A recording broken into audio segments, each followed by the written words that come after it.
아멘.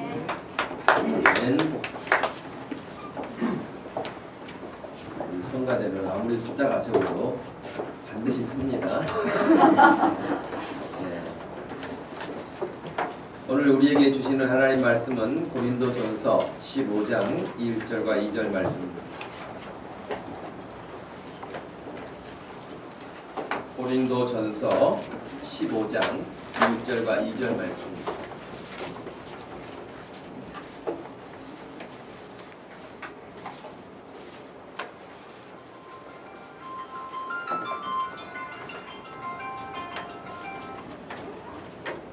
찾으셨으면은 우리 한 목소리로 1절과 2절 말씀을 읽습니다.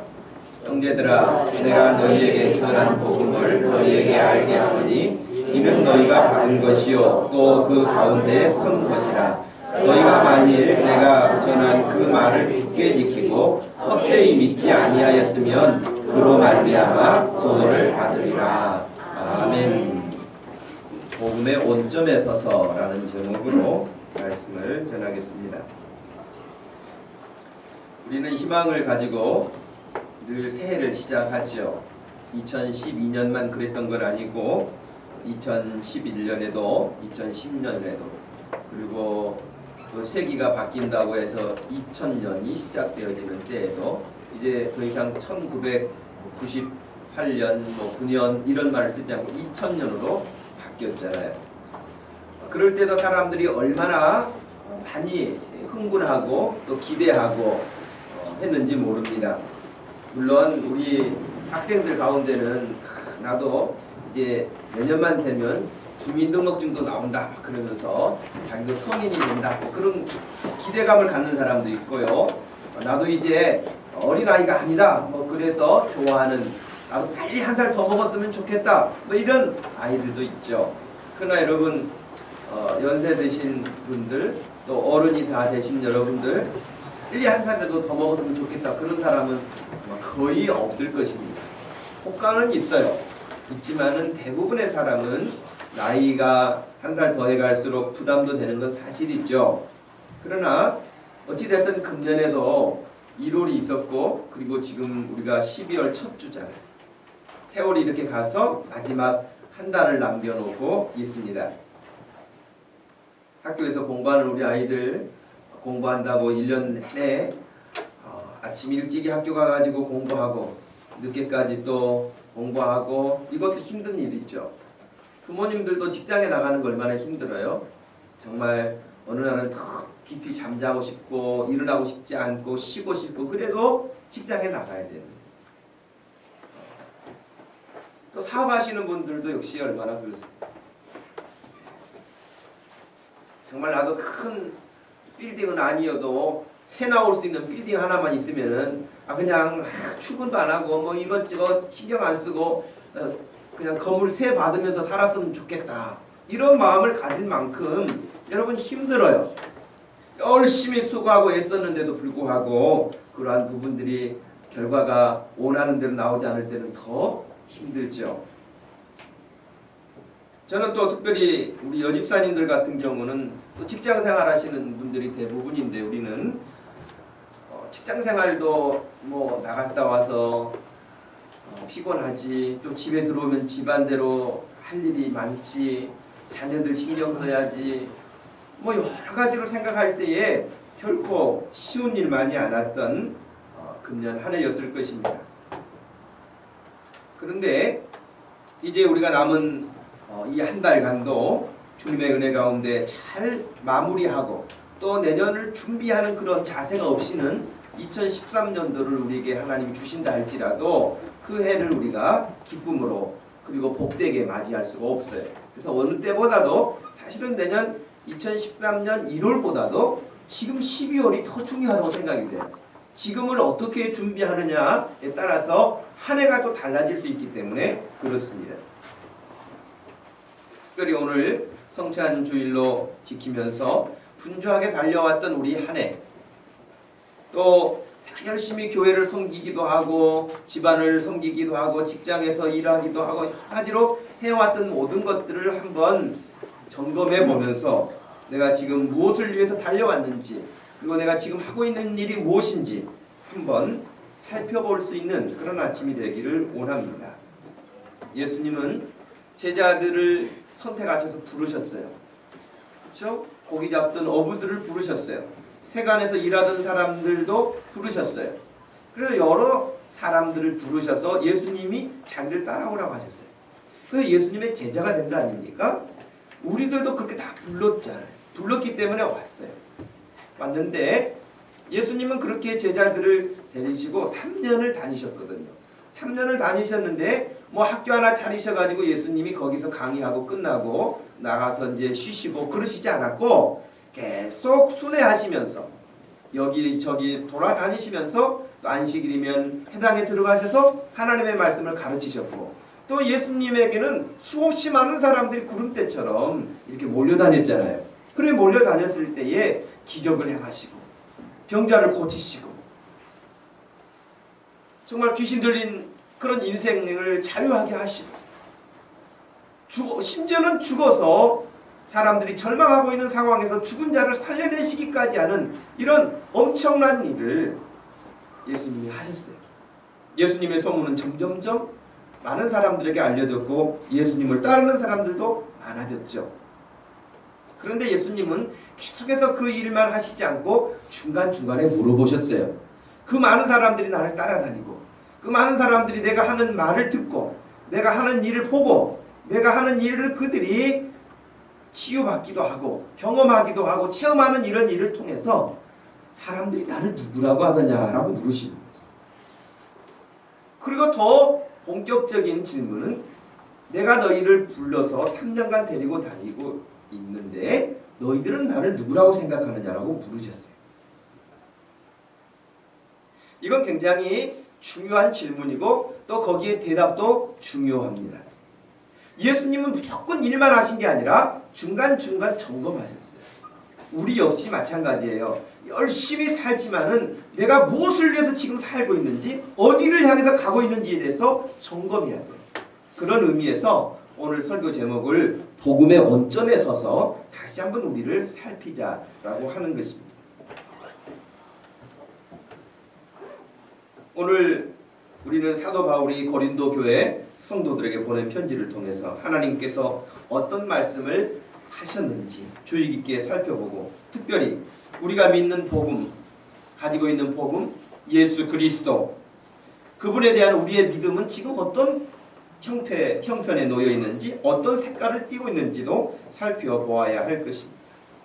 혹간 우리가 여러 가지 바쁜 일정에 쫓겨가지고 내가 주님을 따르는 제자라고 하는 이름을 가지고 있고 성도라 혹은 집사라 하는 이야기를 하는 그런 사람임에도 불구하고 내 삶이 주님의 제자로서 신실하지 못한 점이 있었다고 한다면 이 시간을 통해서 완전하게 회복되어지는 역사가 일어나기를 축복합니다. 저는 첫 번째 여러분에게 말씀드리고 싶은 것은 우리는 주님 안에서 한 형제 자매라고 하는 것입니다. 저는 여러분에게 여러 번 말씀을 드렸습니다마는 형제 자매라는 그 표현을 호칭을 굉장히 좋아합니다. 물론 집사님 그래도요 제가 어제 말씀을 준비하면서 이 타이핑을 하면서 그런 생각을 해봤어요. 집사님 여러 번 생각해봤어요. 근데 그냥 우리가 흔히 그냥 교회에서 늘 쓰는 그런 어떤 호칭이기도 하지만 집사님이라고 하는 그런 의미가 얼마나 귀한 직분인가, 얼마나 귀한 표현인가. 혹은 우리 교회에 지금 장로님이 계시지 않습니다만은 여러분들이 신앙생활을 잘 감당하고 또 주님의 은혜로 여러분들이 귀한 직분 권사로 혹은 장로로 여러분이 세움을 받으셔서 장로님 그런다고 하면 얼마나 덕스럽고 좀 존경스럽고 그런 직분인가 그런 생각을 하게 됐어요.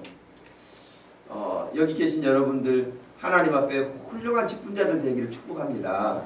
여러분 집사라고 하는 말이 절대 가벼운 말이 아니에요. 그런데도 불구하고 저는 또 이 형제라고 하는 말, 자매라고 하는 말이 얼마나 친근감이 있는지 모르고 얼마나 또 사랑스러운 마음을 담고 있는지 몰라요. 정감이 있어요. 우리는 물론 엄마 아빠가 이 땅의 육체적인 어머니 아버지 그런 부모님이 다르죠. 그러나 예수님 안에서 다 한 형제가 되고 자매가 되어서 이제 한 식구가 됐다고 성경은 늘 그렇게 가르치죠. 그렇게 말씀을 가르치는데 우리가 이 말씀 중에 특별히 형제 자매라고 하는 이 표현을 어떤 의미로 좀 받았으면 좋겠는가 하는 생각이에요. 여러분 요즘에 텔레비전 프로그램을 보면 서바이벌 게임이 많아요. 서바이벌이라는 뜻이 가장 기본적인 단어의 뜻은 생존이라는 뜻이에요. 존재한다, 생존한다. 그래서 여러분 서바이벌 게임 하면은 계속해서 누군가를 탈락시켜요. 그래서 처음에 시작할 때는요, 두 팀으로 나눠서 경쟁하기도 하고 그 두 팀 가운데 한 팀이 살아남고 한 팀 살아남은 사람 가운데서 또 경쟁해가지고 뭐 두 명씩 또 살아남고 그리고 결국에는 마지막에는 혼자 살아남는 일을 위해서 아주 무한 경쟁을 하는 거예요. 제가 얼마 전에도 TV에 보니까 한 방송사에서 그런 서바이벌 게임을 해가지고 영국까지 갔더라고요. 영국까지 갔는데 두 명이 남은 거예요. 두 명이 남았는데 그 두 명 가운데 한 사람은 영국에 남는 티켓이고 한 사람은 한국에 돌아가야 하는 비행기 티켓이에요. 그러니까 이 서바이벌 게임은 흥분되고 그런 어떤 기분으로 시작했지만은 계속해서 탈락하니까 부담감도 큰 거예요. 근데 여러분 우리가 형제되고 자매된 것은 뭐예요? 하나님 나라 갈 때까지 계속해서 우리 생존 게임을 하는 사람들이 아니에요. 누군가를 탈락시켜야 내가 사는 사람이 아니에요. 형제 자매는 함께 가는 거예요. 하나님의 나라 갈 때까지 우리가 함께 손잡고 갈 수 있기를 축복합니다. 아멘. 여러분 함께 갈 뿐만 아니라 아직 예수님을 모르는 사람들은 안타까운 마음을 가지고 우리는 더 건져내는 사람들이잖아요. 한 사람씩 떨어뜨려야 우리가 사는 게 아니라 우리는 한 사람씩 더 손을 잡고 하나님 앞에 가는 거예요. 제가 언제 그런 말씀 드린 적이 있죠. 제가 아주 유치부 때 교회를 다닌 적이 있거든요. 근데 그때는 잘 몰랐어요. 그래서 이제 시간이 많이 지난 다음에 그 유치부 때 다녔던 교회 걸어서 1시간이나 되는 그 교회를 동네 아이들하고 같이 다녔어요. 시골에서. 그랬는데 별로 기억에 남는 건 없는데 물론 아침에 웃으면서 뭐 해가 떠오르는 거 여름 성경학교 교감 뭐 그것도 조금은 생각이 나고요. 그 다음에 찬송가 가운데 함께 갑시다 아버지 집에를 잘 몰랐던 것 같아요. 유치부 때 정확하게 아버지지 이렇게밖에 생각이 안 나요. 나중에. 근데 그게 나중에 이제 다시 확인해 보니까 함께 갑시다 아버지 집에 그 찬송이었어요. 그러니까 예를 들면 주님 앞에 가는 날까지 우리는 같이 누가 쓰러지면은 일으켜주고 세워주고 힘이 약하면은 더 북돋아주고 그렇게 해서 우리 주님 앞에 가야 할 사람들인 줄로 믿습니다. 사도 바울은 아들과 같은 디모데였어요. 아들과 같이 젊어요. 바울은 나이가 많았고 디모데는 아주 젊은 사람이었어요. 디모데는 오늘날로 말하면 목사님이죠. 그런데 그 어떤 때는 내 아들이라고도 표현했던 바울이 어떤 날은요 동역자라고도 말을 했고 또 골로새서 1장 말씀을 보니까 하나님의 뜻으로 말미암아 그리스도 예수의 사도된 바울과 형제 디모데는 그래요. 그러니까 아들같이 젊은 사람이에요. 그런 디모데를 향해서 바울이 형제라고 말해요. 그래서 여러분이 형제라는 말, 자매라는 말이 얼마나 귀한 말인지 몰라요. 골로새서 말씀뿐만이 아니고 사도행전 15장 36절 이하에도 보면 며칠 후에 바울이 바나바더러 말하되 우리가 주의 말씀을 전한 각 성으로 다시 가서 형제들이 어떠한가 방문하자 그랬어요. 그 믿음의 형제들이 지금 어떻게 하나님 앞에 서 있는가 돌아보자. 사도행전 15장 40절 말씀에서도 바울은 신라를 택한 후에 형제들에게 주의 은혜의 부탁함을 받고 떠났다 그랬어요. 사도행전 16장 2절 말씀에서는 디모데는 루스드라와 이고니온에 있는 형제들에게 칭찬받는 사람이라 그렇게 되어 있어요. 빌립보서 4장 1절에서는 바울이 빌립보 교회 성도들을 바라보면서 이렇게 말했어요. 나의 사랑하고 사모하는 형제들, 나의 기쁨이요 면류관인 사랑하는 자들아, 이와 같이 주 안에 서라. 그럴 때 바울은 가는 곳마다 복음을 전했고 교회가 세워졌고 많은 믿음의 형제 자매들이 생겨났는데, 그때마다 그들을 생각할 때 내가 하나님 나라 갔을 때 너희들은 나의 면류관과 같은 존재다, 그렇게 말을 했어요. 저에게 있어서도 여러분이 그와 같은 존재일 수 있어요. 여러분 형제 자매들, 우리 집사님들 서로 한 사람 한 사람이 서로에게 주님 앞에 섰을 때 김 집사님의 면류관은 또 이 집사님이나 박 집사님이나 또 다른 집사님들일 수 있어요. 서로가 관계가 그렇게 이루어져 있는 것이 형제 자매의 관계인데, 오늘 1절 말씀에서 형제들아 이렇게 시작하는 표현이 얼마나 귀하고 감사한지 모릅니다. 사도 바울은 로마에 있는 교회는 가본 적이 없었던 사람이었어요. 그런데 로마서 1장 13절 말씀에서도 그 로마에 가본 적이 없고 자기가 세운 교회가 아닌데도 불구하고 그들도 예수님을 믿는다고 하는 한 가지 이유 때문에 형제들아 그렇게 말해요. 형제들아, 내가 여러 번 너희에게 가고자 한 것을 너희가 모르기를 원하지 않는다. 또 그 마음을 담아서 정말 편지 쓸 때마다 얼마나 많은 형제라고 하는 단어를 쓰고 있는지 몰라요. 우리가 지금 읽었던 고린도전서만 하더라도요, 형제라는 단어를 35번이나 썼어요. 집사, 권사라는 단어는 아예 성경에 없고요. 권사라고 하는 직분은 한국에서 만들어낸 직분이에요. 그냥 연세가 많고 또 그냥 어른으로 존경해준다, 그런 신앙적인 의미에서 그렇게 해서 만들어진 직분이지, 권찰, 권사, 권자로 시작하는 건 없습니다. 물론 집사 있어요. 집사도 서리 집사 없습니다. 성경에서 집사는 다 안수 집사예요. 이렇게 안수해서 세운 집사. 그리고 장로라고 나오는데 성경에서는 목사를 장로라고도 말을 해요. 이 장로는 지금 말하는 그런 의미의 장로가 아니라 교회의 지도자, 그런 의미로서의 장로예요. 그런데 성경에 장로, 집사, 목사 이런 표현보다는 형제라는 표현이 훨씬 많습니다. 정말 훨씬 많아요. 어떤 분은 제가 집사님이라고 안 하고 형제라고 했다고 섭섭해하는 분도 과거에 있었는데, 여러분 결코 가벼운 표현이 아니기 때문에 여러분도 귀하게 여기시고 또 다른 우리 집사님들 보면서도 그런 마음을 꼭 가질 수 있기를 바랍니다. 두 번째는 우리는 복음을 받아들인 사람들이에요.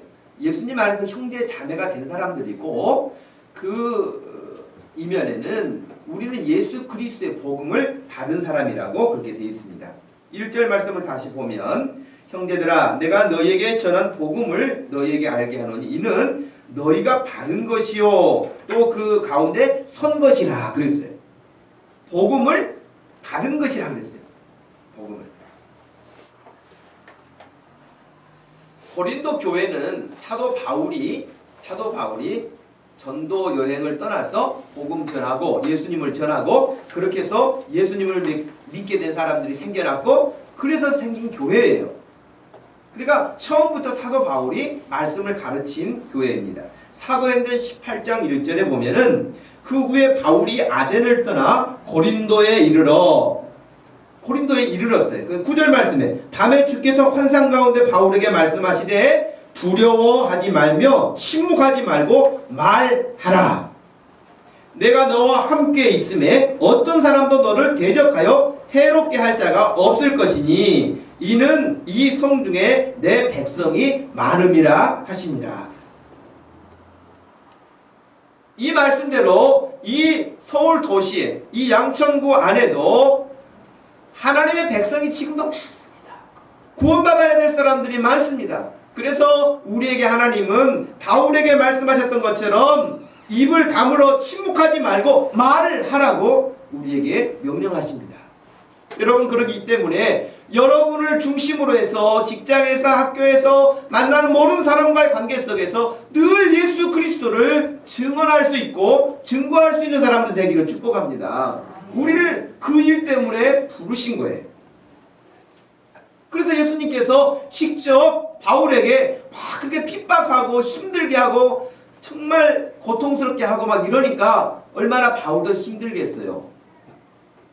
그러니까 마음속에 좀 위축당할 수도 있고 그랬을 텐데 그때 예수님이 나타나셔서 침묵하지 말고 말해라. 이 성중에도 내 백성이 많다. 그러셨어요. 그래서 바울이 그 말씀에 힘을 얻어서 11절에 보니까 1년 6개월을 거기 머물면서 그들 가운데서 하나님의 말씀을 가르쳤다 이렇게 되어 있거든요. 그래서 고린도 교회는 그렇게 해서 세워진 교회예요. 여러분 우리 목동 주심교회도 그렇게 세워진 교회 아닙니까? 없었어요. 2009년 3월 1일 이전에는 목동 주심교회는 없었어요. 근데 하나님께서 우리 교회를 고린도 교회를 세우신 것처럼 세우신 거예요. 세우시고 말씀을 바울이 1년 6개월 동안 선교사기 때문에 또 다른 지역으로 가서 복음 전하는 사람이어서 더 머물지 못했지만 그렇게 해서 교회가 세워진 거예요. 또 우리는 여러분 여기서 말씀을 계속해서 가르치고 배울 수 있고 그런 교회가 되어 있으니 얼마나 감사합니까? 네. 여러분 복음이라고 하는 헬라어 단어는 유앙겔리온 여러분 혹시 들어보셨을 거예요? 헬라어 단어 그리스어이기 때문에 우리에게 익숙하지 않는 단어죠. 유앙겔리온은 합성어예요. 이 앞에 유하고 안겔리온이라고 하는 말이 두 개가 합쳐져서 만든 유앙겔리온인데 유라고 하는 말은 아주 좋다는 뜻이에요. 그 다음에 안겔리온이라는 말은 이렇게 전파한다, 광고한다, 전한다 그런 뜻이거든요. 그래서 아주 좋은 소식을 전한다. 복음이라. 그래서 복음을 유앙겔리온이라고 그렇게 말하고 영어에서는 굿뉴스라고 그렇게 말하고 우리가 지금 복음이라고 말하는 것은 풀어서 말하면 뭐예요? 한문 번역이기 때문에 복음이죠. 그러나 우리 한글로 풀어서 말하면 뭡니까? 좋은 소식, 기쁜 소리, 복된 소리 다 그런 뜻이잖아요. 그죠? 이 유앙겔리온이라고 하는 단어는 신약성경에서 76번이 나와요. 많이 쓰이죠. 많이 쓰이는데 왜 예수 그리스도를 복음이라고 말하느냐? 그것은 예수 그리스도가 우리의 구원자시기 때문에 그래요. 예수 그리스도 때문에 우리 죄가 용서받았기 때문에 그래요. 예수 그리스도 때문에 우리가 하나님의 백성 되었기 때문에 그래요. 예수 그리스도 때문에 우리가 살 이유를 알고 삶의 목적이 생겼기 때문에 그래요.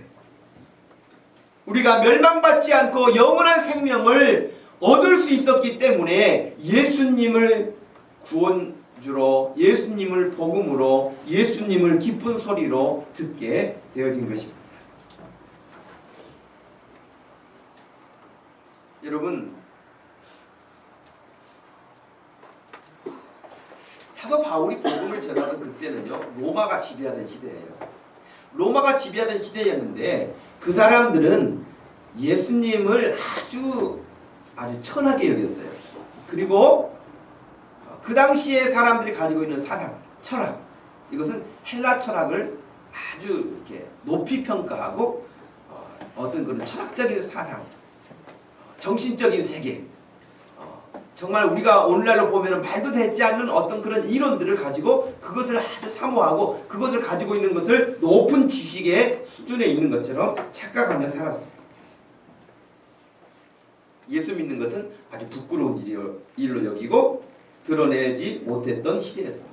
그래서 여러분 사도 바울이 로마서 1장 15절 이하에 보면은 그렇게 말씀을 했습니다. 그러므로 나는 할 수 있는 대로 로마에 있는 너희에게도 복음 전하기를 원한다. 그랬어요.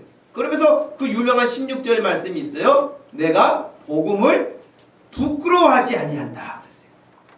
그 말은 그 당시 로마 사람들의 일반적인 생각은 복음을 부끄러워했어요. 예수님을 부끄러워했어요. 예수 믿는 걸 창피하게 생각했어요.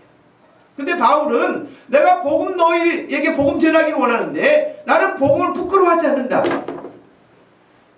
왜냐하면 이 복음은 믿는 모든 사람들에게 구원을 주시는 하나님의 능력이 되기 때문에 그렇다 그랬어요. 그런데도 고린도전서 1장 22절에 보면은 유대인들은 여전하게 기적이 일어나기만을 바래요. 모세의 기적이 일어났던 것처럼 기적이 일어나기를 바래요. 엘리야 시대에 기적이 일어났던 것처럼 그런 기적, 하나님이 진짜 너와 함께 계신다면 그런 기적을 행해라 하는 그 기적, 표적만을 바라본다고 그랬어요. 헬라인, 그 사람들은 늘 지혜를 찾아요. 그러나 사도 바울이 고린도전서 1장 23절에 우리는 십자가에 못 박힌 그리스도를 전하니 유대인에게는 거리끼는 것이고 이방인들, 헬라인들, 로마인들, 지식인들이 보았을 때는 미련하게 보인다는 것이에요.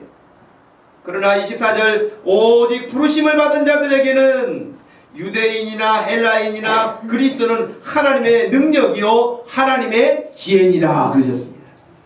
여러분, 복음이 능력이고 복음이 생명이고 복음이 지혜라고 말씀하십니다.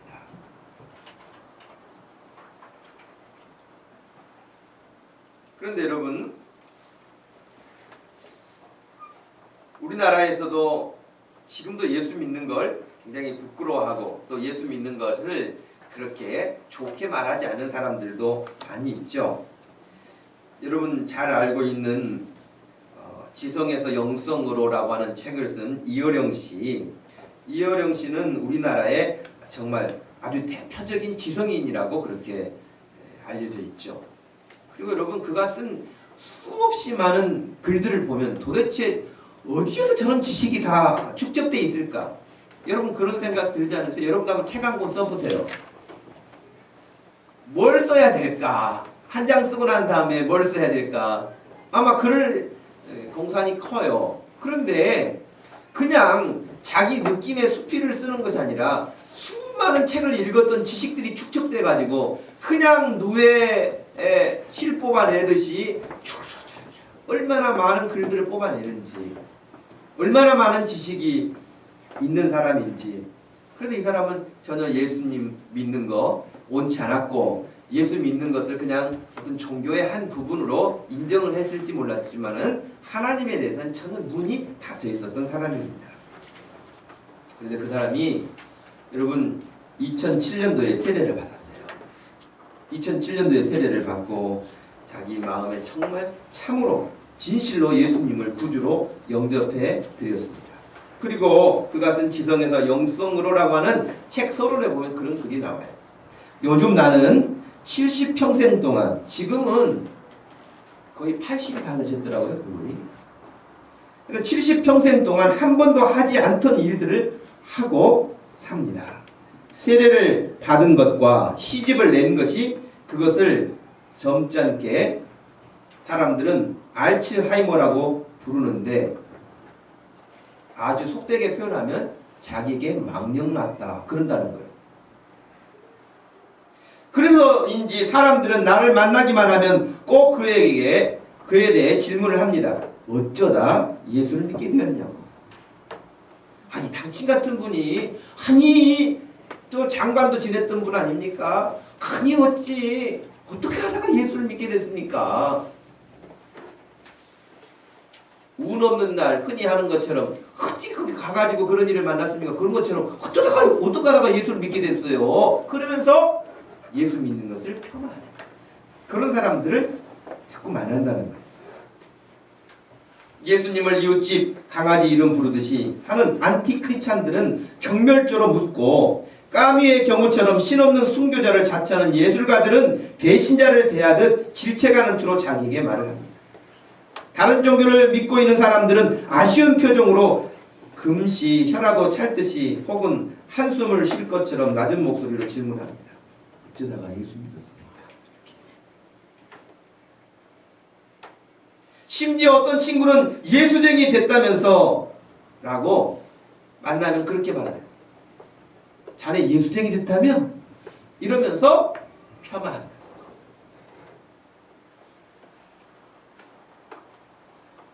오랜 세월 글을 써왔지만 누구도 내 면전에다 대고 글쟁이라고 욕을 하는 사람은 없었습니다. 그런데 세례를 받자마자 어느새 나를 예수쟁이라고 부르는 사람이 생겨났습니다. 예수쟁이라고. 그렇게 글을 많이 썼을 때도 글쟁이라는 말을 안 했다는 거예요. 그런데 단순하게 자기가 예수 믿게 되니까 바로 자기에게 예수쟁이라고 그렇게 비하하는 사람들을 만나게 되었다고 합니다. 예수쟁이라고 욕하는 사람들은 스스로 자신이 욕쟁이라고 하는 것을 알 것입니다. 그렇기 때문에 나는 아무 대꾸도 하지 않습니다. 화도 내지 않습니다. 그럴 만한 가치가 없기 때문입니다. 그러면서 책도 쓰면서요, 시도 하나 썼는데요. 시를 하나 한번 같이 읽어볼까요? 오늘 무신론자의 기도라는 시인데 이것이 1번이 있고 2번이 있어요. 그런데 1번도 다 읽지 못하고 한 부분만 우리 같이 읽겠습니다. 시작. 하나님, 당신의 제단에 꽃 한 송이 바친 적이 없으니 저를 기억하지 못하실 겁니다. 그러나 하나님, 모든 사람이 잠든 깊은 밤에는 당신의 낮은 목소리를 듣습니다. 그리고 너무 적절할 때 아주 가끔 당신 앞에 무릎 꿇고 기도드립니다. 하나님, 어떻게 저 많은 별들을 만드셨습니까? 좀 더 가까이 가도 되겠습니까? 당신의 발끈을 가린 성스러운 옷자락을 때 묻은 손으로 만져봐도 되겠습니까? 그리고 그것으로 저 무지한 사람들의 가슴 속을 풍금처럼 울리게 하는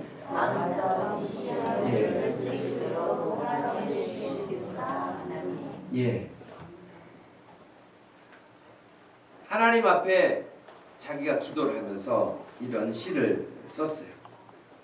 그래서 어떻게 하든지 하나님 앞에서는 너무나 여기 표현처럼 때 묻은 손으로 만져봐도 되겠습니까? 라고 하는 그런 표현.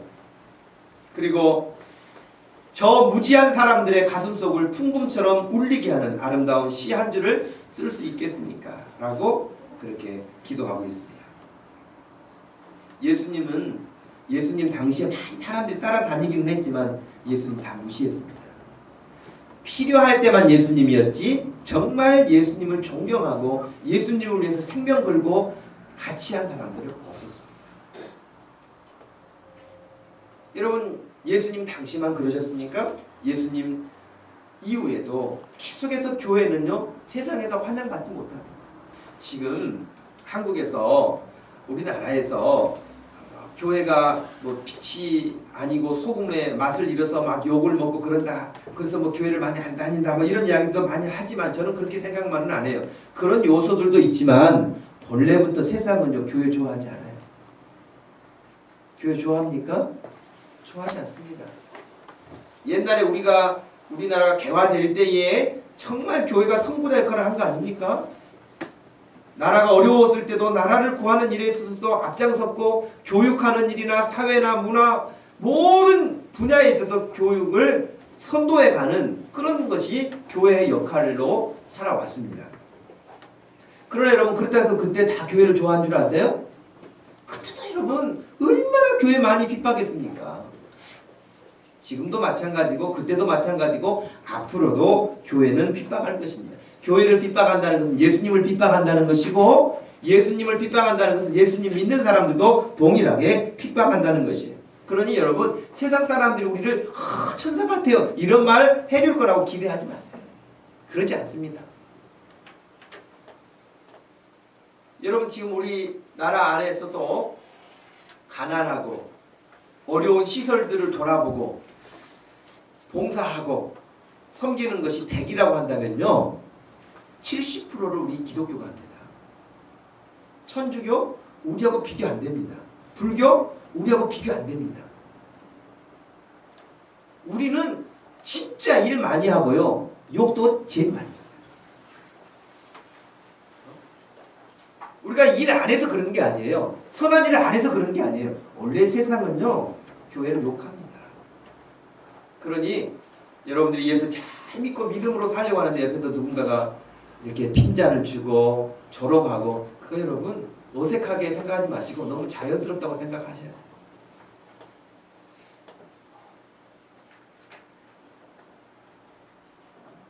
여러분, 그런 그런 중에도 우리가 예수님 안에서 한 형제가 되고 자매가 됐으니 우리는 어디 가서 위로받지 못해. 세상에서 위로 못 받아요.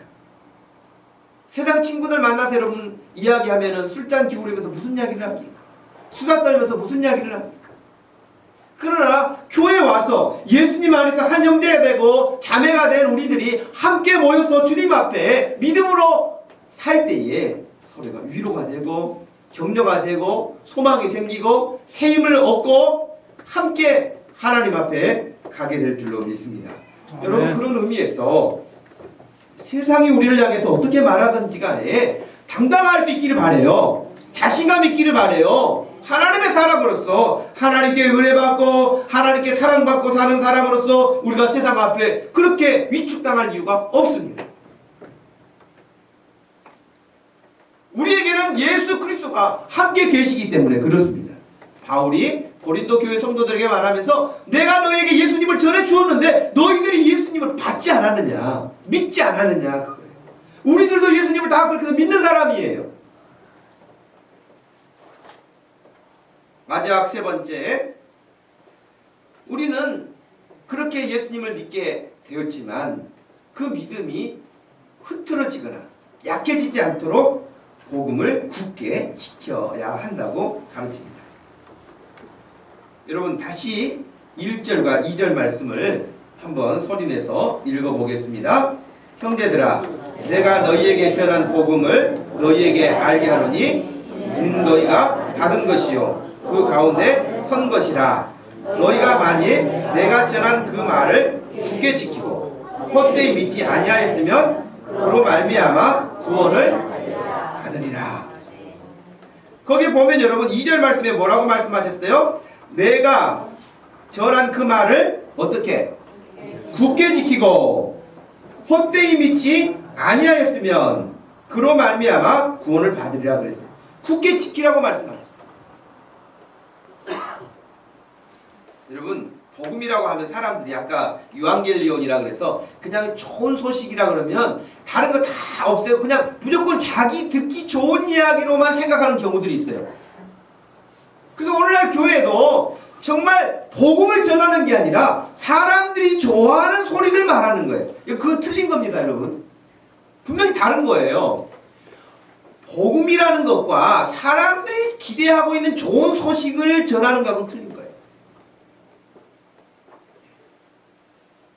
도둑놈에게는 무슨 소식이 좋은 소식일까요? 돈? 어떻게 잘 알아? 여러분 도둑질하는 사람에게 좋은 소식은 너 예수 믿고 바르게 살아라. 그런 말이 좋은 소식일까요? 그 사람은 그런 좋은 소리라고 생각하지 않습니다. 그 사람은 어디 가면 한탕 할 수 있는데 어느 날 그 집 주인이 어디 간다. 그런 소식이 좋은 소식일 거예요. 아주 들키지 않고 걸리지 않고 방범을 다 뚫고 들어갈 수 있는 설계도로 갖다 주면 그것이 좋은 소식일 거예요. 술꾼에게는 어디 가면 술 진탕 마실 수 있다 정보 알려주면 그것이 기쁜 소식일 거예요. 그런 사람들이 좋아하는 것을 말해주는 게 좋은 소식이 아니에요. 복음이 아니에요. 성경에서 말하는 복음은 하나님이 우리에게 보내신 예수 그리스도. 예수님을 왜 보내셨어요? 예수님을 왜 보내셨죠?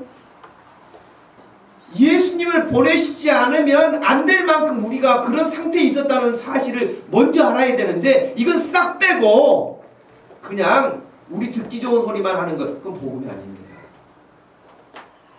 우리가 죄인이라는 거예요. 죄인이라는 거예요. 여러분 부부싸움도 주로 언제 합니까? 회사 동료들 가운데 언제 불편합니까? 다른 사람이 나를 인정해주지 않고 나에게 지적하거나 나에게 뭔가 이렇게 문제를 삼거나 그러면 듣기 싫어해요. 여러분 누군가가 여러분을 정말 생각해서 집사님 이거 좋은데 또 이렇게 이건 조금 그러지 않아? 라고 말하면 집사님 진짜 나를 생각해서 해주는 건지 기분 나쁘다는 말인지 아마 그런 생각이 들 수 있을 거예요.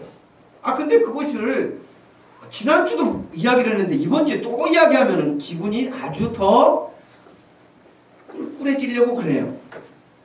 근데 그 말을 해줬던 집사님이 세 번째 주도 만나는데 또 이야기를 하면은 이제 만나고 싶지 않아요. 그만큼 꼭 나에게 필요한 어떤 부분이 있어서 말을 해주는데도 불구하고요, 싫어합니다.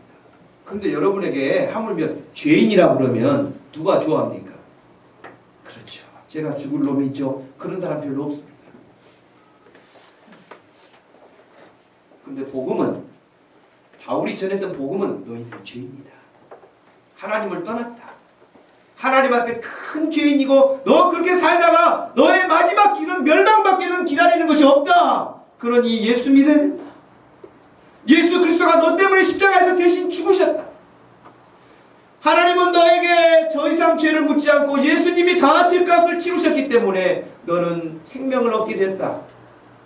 그것이 복음인데, 그 사실을, 너가 죄인이라는 사실도, 회개하라는 사실도, 예수님이 우리의 생명을 대신해서, 죄를 대신해서 모든 것들을 갚아주셨다는 그런 소식을 고린도 교인들이 처음 들었어요, 바울에게. 그리고 나서 나도 그렇게 믿어야 되겠습니다.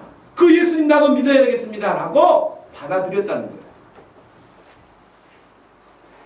그런데 사람들이 살다 보면은 그 믿음이 점점 식어지고, 처음에는 막 뜨거웠었는데 조금 가면 식어져요. 믿음이 식어져요. 최근에 병원에 입원하셨던 경험이 있는 이병래 집사님, 병원에 계실 때 생각이 어떠시던가요? 나가면은 내가 못했던 건 마음껏 하리라, 그 생각이 들던가요? 아니면 진짜 내가 무슨 더 큰 병일 수도 있는데 내가 나간다면 하나님 앞에 이렇게 살아야겠다, 그런 마음이 먼저 들던가요? 후자지요. 내가 죽기 전에 못 해본 거 꼭 해야겠다 그러면서 수첩에 적어가지고 그런 일은 별로 없어질 거예요. 하나님 앞에 잘 세워요. 근데 이제 죽을 병도 아니라고 하고 몸도 이제 건강을 회복하고 퇴원도 하시고, 그러고 나면 그때 병원에 계실 때 마음이 계속 가던가요? 식어지던가요? 식어지는데 빨리 식어요. 식는다고. 집사님의 이야기만이 아니라 다 마찬가지예요. 어려울 때는요, 하나님 정말 내가 기회를 주신다면 그냥 한숨 돌리고 나면은요, 다 생각해요. 다르게. 그래서 바울이 말한 거예요. 굳게 서라. 흔들리지 말라. 네가 처음 하나님 믿었던, 구원받았던, 복음을 들었던 그 흥분을 식지 않게 하라 하는 것이에요. 그렇게 세워진 고린도 교회 성도들에게 바울이 이렇게 든든하게 서갈 것을, 어떤 힘든 것들이 온다 할지라도, 어떤 바쁜 것이 온다 할지라도, 아무리 즐거운 것이 나를 유혹한다 할지라도 너 중심 잘 잡고 복음을 지켜라. 예수님을 의지해라 하는 거지. 여러분, 우리 한 달 남겨놓고, 제가 2012년 한 달을 남겨놓고 이 말씀을 전하는 이유는, 금년 한 해 우리가 열심히 산다고 살지만 바쁘고 힘들고 막 복잡하고 스트레스 받고 이런 환경 때문에 우리도 모르는 사이에 정말 주님 앞에 가져야 할 그 복음의 뜨거움을 잃어버릴 수 있어요. 하나님 앞에 가졌던 마음가짐이 흐트러질 수도 있어요. 그 마음을 다 잡을 수 있기를 바라요. 굳게 지키기를 바라요. 제가 여러분, 이중표 목사님이라고 지금은 이제 고인이 되셨습니다만은, 한신교회라고 반포에 교회를 크게 일구셨고 부흥을 하셨고, 그 다음에 이제 분당에 가서 분당에서도 한신교회가 있어요. 교회가 두 군데가 있는데, 그 이중표 목사님이 은혜를 아는 인생이라고 하는 글을 읽어봤어요. 그분의 글을. 근데 오래전 어떤 한 집사님 가정을 신방을 하셨대요. 집에 갔더니 집이 너무 좋더래요. 강남에 요즘에 집들 얼마나 더 좋게 합니까? 그 당시에도 집이 좋았는 거예요. 집사님 참 좋은 집입니다. 복도 많으세요, 집사님. 그랬더니 이런 집이라도 장만한 것은 우리 아이 아빠가 성실해서 그러신 거죠. 거실 벽에 이렇게 보니까 아이들이 공부를 잘 해가지고 상장에 그냥 도배를 해놨더래요. 그래서 그 목사님이 또 그랬대요. 아들이 공부도 참 잘하는가 봅니다. 상을 많이 받았네요. 그랬더니 예, 집안이 조상적부터 영리하다는 소리를 들었어요.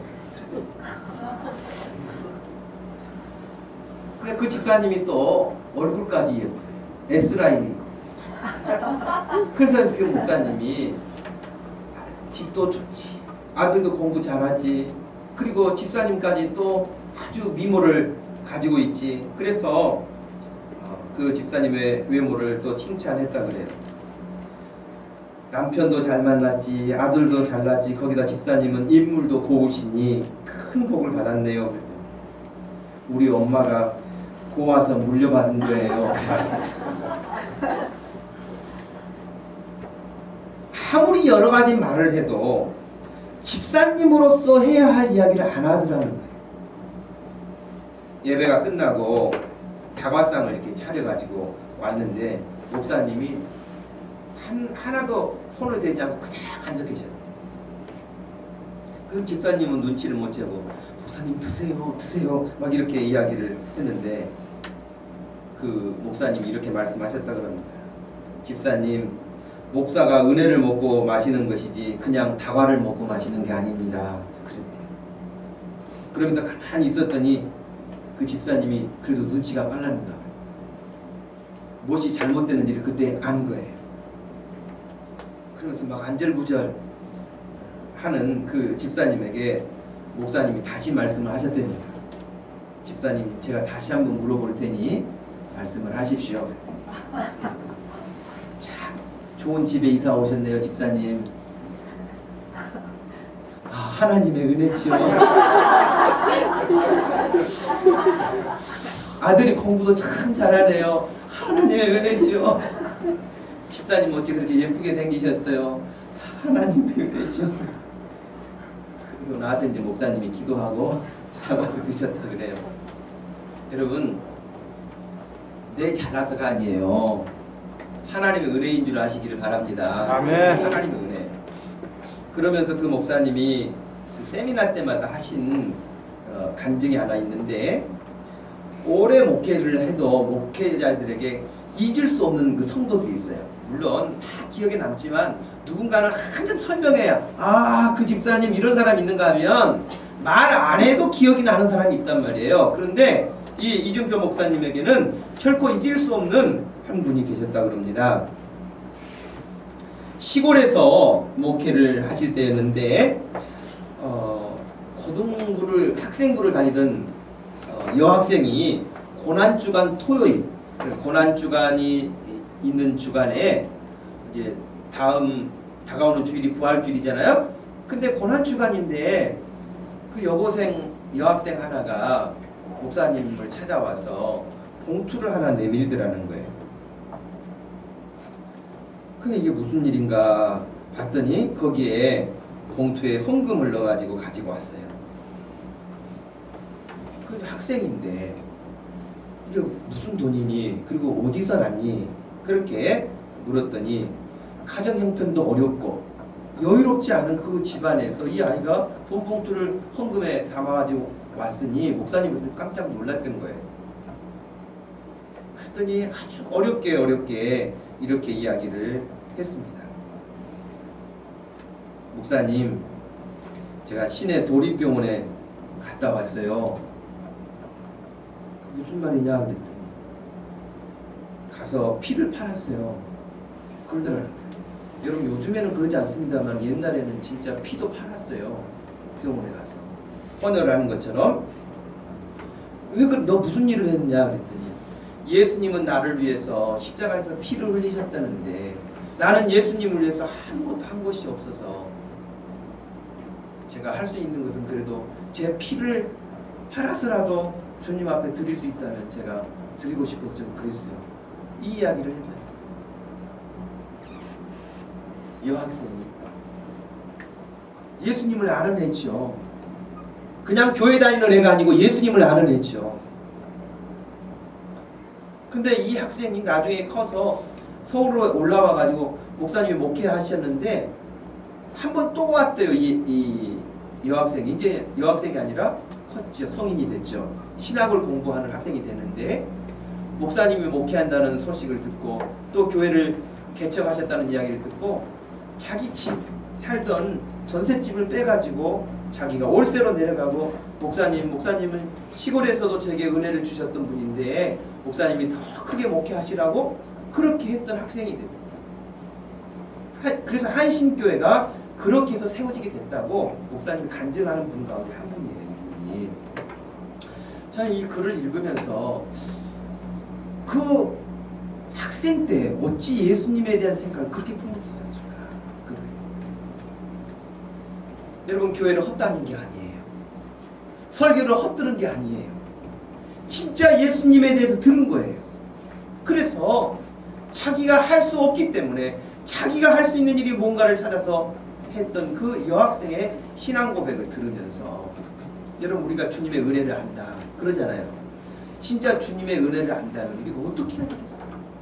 어떻게 섬겨야 되겠어요? 어떻게 주님 앞에 믿음으로 살아야 되겠어요? 여러분, 오늘 성찬 주일을 맞이하면서 주님 앞에 우리 자신들을 한번 돌아보아야 할 시기가 아니겠습니까? 한 해를 마감하면서 또 시작하기 전에, 새해를 시작하기 전에 우리를 또 점검해 봐야 되지 않겠습니까? 내가 진짜 은혜를 아는 사람입니까?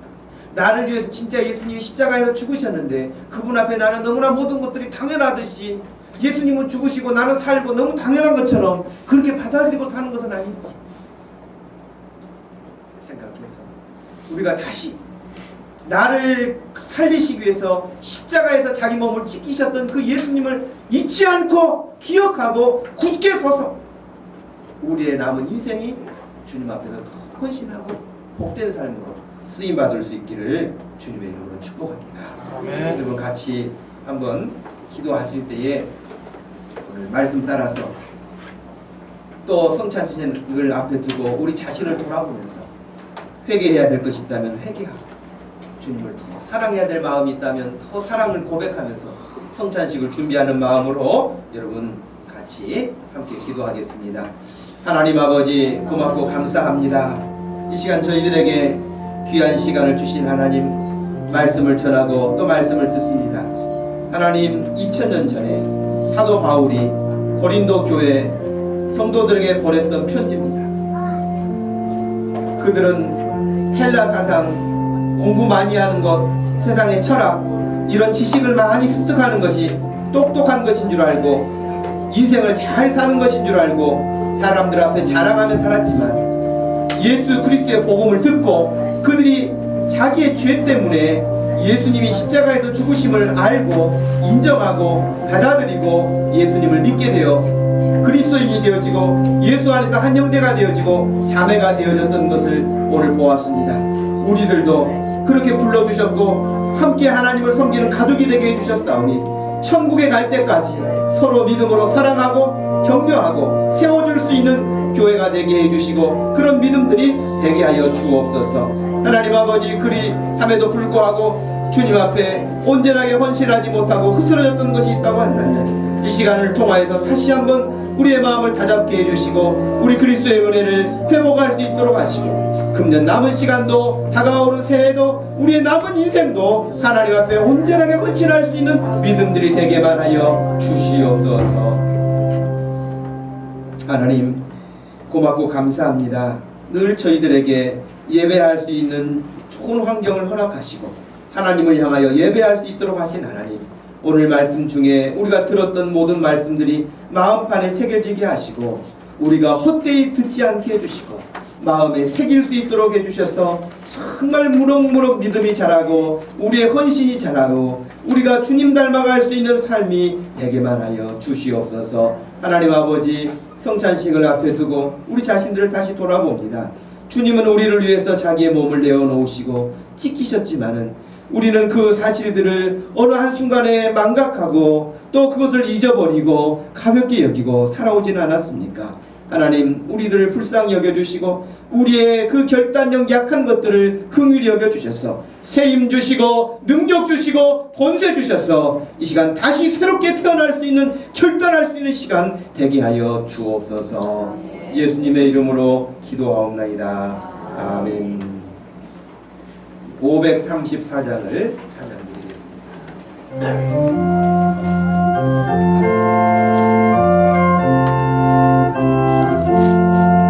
주님 찾아오셨네. 모시어 드리세.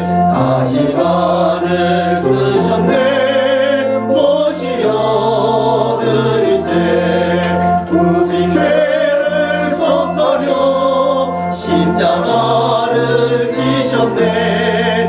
악은 고난 그셔로 모시어 드리세. 보라성자 오셨네. 모시어 드리세. 영광 중에 계신 주 모시어 드리세. 헛된 교만 버리고 우리 구주 모시어 영원 복락 누리세. 모시어 드리세. 겸손한 자 찾도다. 모시어 드리세. 하늘에서 부르네. 모시어 드리세. 존절이 드리고 주실 은혜 구하세. 하늘나라 세우세. 모시어 드리세. 주여 내가 믿으니 오소서 오소서. 주여 환영하오니 오소서 오소서. 생명길로 이끄사 슬픔 위로하시고 진리 알게 하소서. 오소서 오소서. 아멘. 성찬위원들 앞으로 나오시기 바랍니다.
여러분, 성찬식은 교회가 같이 하나님 앞에 신앙을 고백하고 세례를 받으신 분들이 참여하는 것입니다. 어떤 우리 주일학교 아이들 가운데는 성찬식을 잘 몰라서 왜 어른들만 빵을 먹고 우리는 빵을 주지 않느냐 이렇게 생각하기도 하는데, 이건 단순하게 우리가 제과점에서 사 먹는 그런 빵이 아닙니다. 하나님 앞에 특별히 예수님께서 우리의 몸을 위해서 자신을 내어놓으시고 찢기셨던 예수님의 그 몸을 우리가 기억하는 것이고, 또 예수님이 나를 위해서 흘리신 피를 기억하여서 기념하라고 하신 그 말씀을 따라서 하는 성찬식이기 때문에 그렇게 먹고 마시는 그런 것이 아닙니다. 그러므로 세례를 받으신 분들은 자리에서 조용하게 일어나셔서 함께 주님께서 우리에게 명령하신 대로 이 주님의 몸을 기억하고 기념하고 우리 마음을 새롭게 할 수 있기를 바랍니다. 기도하겠습니다. 하나님 아버지, 고맙고 감사합니다. 우리 주님께서 제자들을 3년간 가르치시고 이끌어 주시고 마지막 순간에 만찬을 하시면서 우리 죄인들을 위해서 자신을 십자가에 못 박히게 하고 창으로 찔림을 당하게 하고 피를 흘리게 하시는, 죽어가시는 그런 무서운 일을 앞에 두시고 행하셨던 일임을 기억합니다. 하나님, 가볍게 우리가 대하지 않고 정말 나를 위하여서 모든 것을 헌신하신, 자신의 몸을 내어놓으신 주님을 기억하며 우리도 주님처럼 그렇게 하나님 섬길 수 있는 그런 고백이 감겨지게 하여 주옵소서. 예수님의 이름으로 기도하옵나이다. 아멘. 주님께서 떡을 떼시면서 말씀하시기를 너희를 위해서 내가 찢기는 살이라고 말씀하신 것입니다. 이 떡을 대하는 모든 분들이 주님이 자신을 위해서 흘리신, 찢기신 그 모든 몸을 기억할 수 있기를 바랍니다.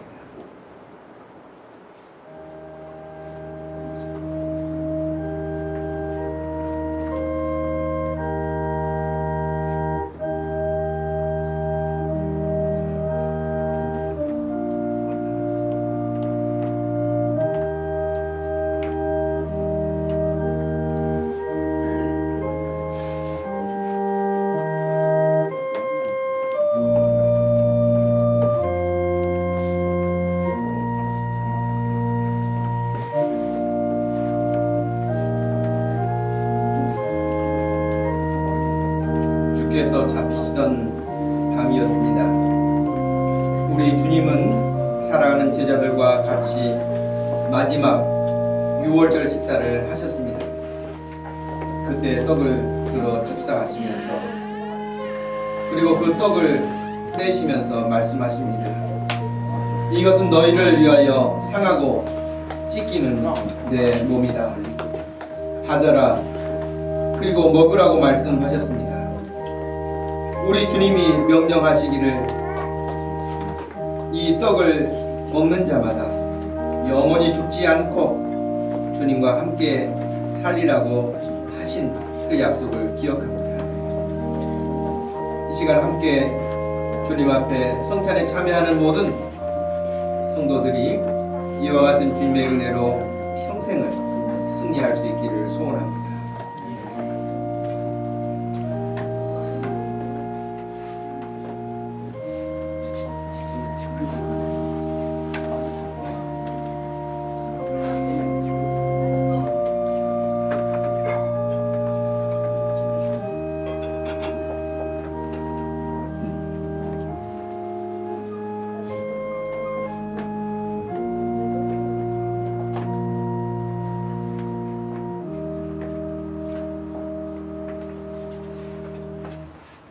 예수님께서 떡을 떼신 이후에 또 잔을 주시면서 너희를 위하여 흘리는 나의 피라고 말씀하셨습니다.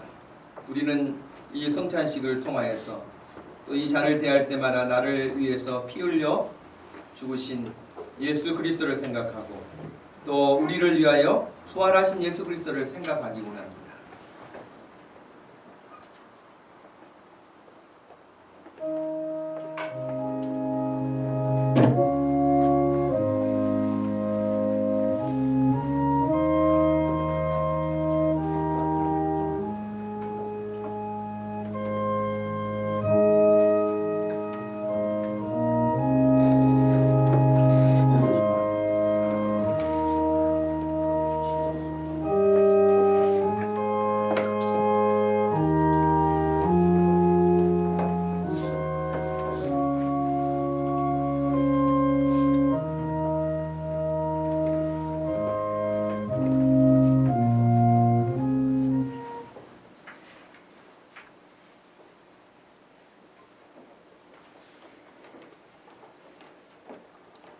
우리 주님은 식후에 잔을 들어 축사하셨습니다.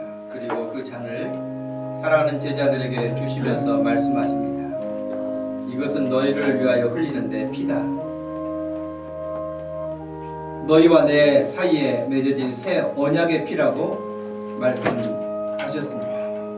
그리고 받으라고 말씀하시고 마시라고 말씀하셨습니다. 이제 우리는 주님의 흘리신 피를 기억하고 나를 위하여 한 방울도 남김없이 자신의 모든 것을 흘리시고 내어놓으신 우리 주님의 구속의 은혜를 기억하고 내 인생이 죄짓지 않고 하나님 싫어하시는 일을 따라 살지 않고 어떻게 해서라도 주님이 기뻐하시는 일을 생각하고 주님이 기뻐하실 수만 있다면 우리가 몸이 피곤하고 힘들고 지치고 손해를 보는 일이 다가온다 할지라도 십자가에서 나를 대신하여 죽으신 예수님의 고난과 비교할 수 없는 그 은혜를 평생 잊지 않고 주님의 몸된 교회를 섬기고 서로 사랑하고 섬기고 서로 존중하며 섬겨서 우리 주님이 그토록 사랑하시고 원하시는 복된 교회로 세워져 가기를 소원합니다. 하나님께서 우리에게 이 기회를 통하여서 다시 한번 주님의 은혜를 잊지 않도록 하신 배려를 마음에 새겨서 우리 사랑하는 모든 성도들이 정말 주님을 뜨겁게 사랑하고 아무것도 몰랐던 제자들을 향해서 자신의 온 몸을 내어놓으셨던 것처럼 우리가 주님의 몸된 교회를 섬기는 중에도 힘들고 어려운 일이 왜 없겠습니까? 속상한 일들이 왜 없겠습니까? 그러나 그 어떤 것인들 주님의 십자가와 비할 수 있겠습니까? 묵묵하게 주님이 행하셨던 것처럼 우리도 주님 앞에 그와 같이 헌신하며 쓰임받을 수 있기를 소원합니다.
혹시 자기가 세례를 받고 또 성찬에 참여하기를 원했는데 자를 받지 못하신 분이 계신가요? 그러면 한 번 더 기도하겠습니다. 하나님, 이 시간 주께서 허락하신 귀한 성찬을 함께 대하면서 주님, 우리에게 말씀하시고 부탁하시고 명령하셨던 주님의 귀한 한 말씀 한 말씀들을 마음에 새기고 서로 사랑하고 주님의 교회를 위하여 헌신하고 충성하며 살기로 마음에 다짐하는 그런 믿음들이 무럭무럭 자랄 수 있도록 축복하여 주옵소서. 하나님 아버지, 교회가 날마다 주의 사랑으로 풍성해질 수 있도록 하시고 주의 기쁨으로 가득한 교회가 되게 하여 주시고 고난에서 끝나는 것이 아니라 영광의 부활로 다시 오신 예수 그리스도, 그리고 영원히 왕의 만왕의 왕으로 다시 오실 예수 그리스도를 우리가 소망하고 믿음으로 격려하며 승리하게 하여 주옵소서. 감사하신 예수님의 이름으로 기도하옵나이다. 아멘. 다 같이 자리에서 일어나셔서 마지막 찬양 드리겠습니다.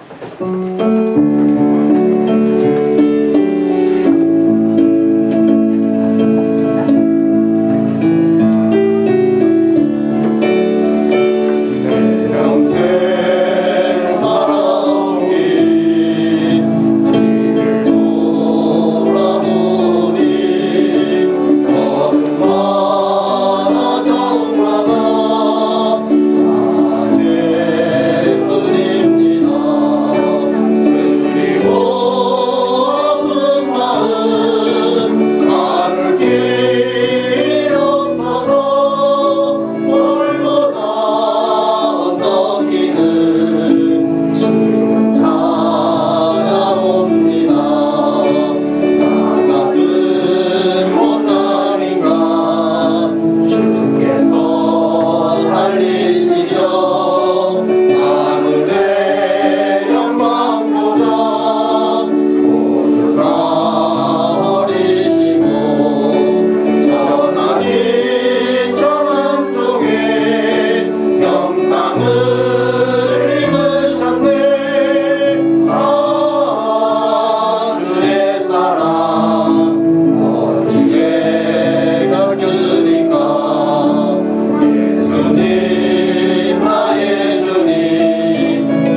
예수 그리스도의 구속의 은혜와 우리 하나님 아버지의 측량할 수 없는 큰 사랑과 성령 하나님의 위로 교통하심이 이 시간도 주님 앞에 복음으로 굳게 서기 원하는 사랑하는 모든 성도들 머리머리 위에 지금부터 영원토록 함께 계실지어다.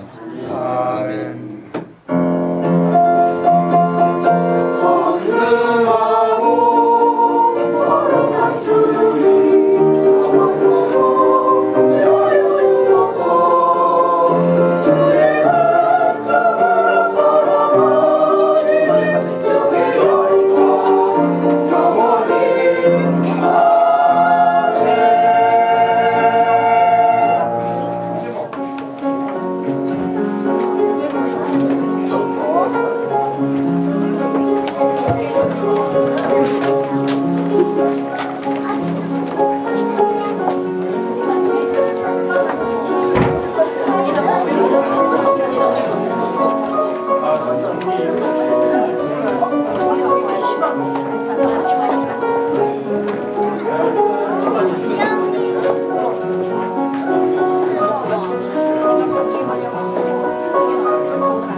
사오는